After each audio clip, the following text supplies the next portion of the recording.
Welcome back to Morgan Dollar Mondays with Massabesic Gold and Silver. That's right, this is part 2, so I hope you stick around. We're going to be comparing some beautifully toned coins. But before we get into all that, I am Dean with Massabesic Gold and Silver. Thank you so much for coming by and checking out my channel. It makes me pretty happy. Out of all those channels on YouTube, you decided to stop by and check out mine, which is really cool, and I hope you put lots in the comments letting me know what you think of this video and other videos I have produced.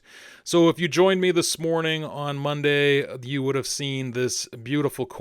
This is a monster toned Morgan silver dollar with really nice luster. As I turn it here in the light, you can see that, especially on the reverse. Even the reverse has a touch of frostiness on the eagle. Not really that much, but it's a touch, like I said. On the obverse here, we have these vibrant colors of purples and blues. Yes, it's definitely darker compared to some other coins that I really enjoy, but this one, when I saw it, I thought this would be a great coin to show on the channel, especially for people who enjoy Morgan silver dollars and who might even enjoy toned Morgan dollars. So I thought this would be a good video for especially new collectors, or even some folks who've been collecting for a while. Just looking at the surfaces here, you can see that there are quite a few marks here and there in the fields, and even on Miss Liberty's cheek here. In that earlier video, I did discuss a little bit about the 1886 Philadelphia from the standpoint of Wayne Miller from his book. So if you want to know more about the 1886 Philadelphia, go back and watch part 1. That link will be in the description of this video. And this is just really a really beautiful coin overall. I didn't spend too much money on this coin. That might be a big hint for some of you out there that know how much toners go for, especially Morgan toned coins, or a monster Morgan toned coin. This one here is quite nice, and I hope that you did play along with me and put in the comments of that first video what grade you would give this coin. If there's a grade out there that if you thought it was an MS63 or MS65 or 64, let me know in the comments. But this is actually questionable color, uncirculated detail. This is a great coin that I wanted to purchase. I've been watching it for a long time. I really like the blue and the purple that you see just from a distance here. Just looking at the coin, you can see those colors right off. I'm not going to say that I am in disagreement with PCGS, because I'm definitely not. But I do want to show some other toned coins. This here is a monster toned coin that I bought earlier this year. A nice 85 Philadelphia Mint State 64. And then here is another beauty of a coin. This one I purchased last year. This one I just really, really like. That's a nice 1879 Philadelphia in Mint State 61. Just sitting here and looking at them, you can see the differences.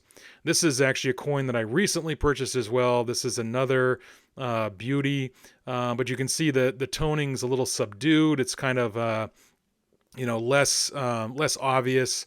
But I just really like it, especially on the reverse here. The reverse is really my favorite. I wish they had that turned out front in the slab, but it's fine. But that's also a really nice coin. And it looks not as nice as this one, but it's still, to me, it looks nice. I know a lot of folks, they prefer toning like this coin here. And you can go back and watch the video on this coin. I'll put that also in the description of this video, that link for that. One gentleman said that this coin was wiped, and that's why this toning is the way it is. That is probably the furthest of from the truth. This coin looks like a very typically naturally toned Morgan out there. You can see that the toning is nice and light here and there, but there's a lot of colors. You can see that it's very uniform over the coin. On the questionable color coin, you'll notice that it almost highlights the devices, like the face of Liberty, and also the legends. It kind of highlights each letter and each star. But this coin here, you don't see that in the same way. And that's why I wanted to do this video. This is purely entertainment purely educational. Here is the up close to that 1886. See how the toning almost highlights each of these devices and legends. It's to me, it's a little strange, and so I can see why PCGS said questionable color. It's also very dark compared to the other ones. I'm not saying you can't have a dark toned coin not be naturally toned, but in this case, I think they probably are right. This coin here, you can see it's a little bit different type of toning. It's not as vibrant, but this is your kind of typical toning you'll see out there on a lot of Morgans. But again, you can see that the devices and the legends, the stars, the letters, they aren't, there's not like a halo around them like there is on the PCGS graded coin, or I should say questionable color coin, because it doesn't have a grade.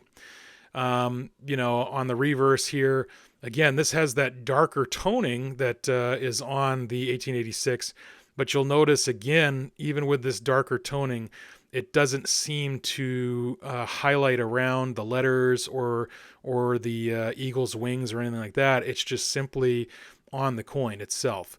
You do get some lines. It looks like a spattering almost here and there. That's pretty typical, and you'll see that also on the questionable color coin. Some people think that that's a sure sign that it's questionable color when you see that spattering. I tend to agree with that for the most part, but you can see here there's kind of like little spots here and there in this coin as well. And this coin is in my eyes, a naturally toned coin. So what are we actually talking about here? We're talking about these coins changing color over time. Either in the vaults of the treasury or the mint, or maybe in an album. If it was bought earlier on and then put into an album and it's just naturally toned over the years. And these coins seem to be like that. These seem to be either toned either while it's time in the vault or afterwards.